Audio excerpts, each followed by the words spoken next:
Between June and August 1995, Mr. Adedapo Odutola received several calls from Oyinade Olurin regarding the numerous anonymous letters he had received from factory workers complaining about how Pastor Olufunmilayo Odutola had been stealing air conditioners and compressors from the tire factory in Ijebu-Ode, and how Pastor Olufunmilayo Odutola had cashed a check belonging to the factory for his personal use.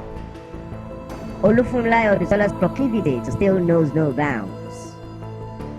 Prior to this incident, before Chief Odutola was murdered, Olufunmilayo Odutola had been locked up in one of the rooms in the factory by factory workers for stealing factory money and properties.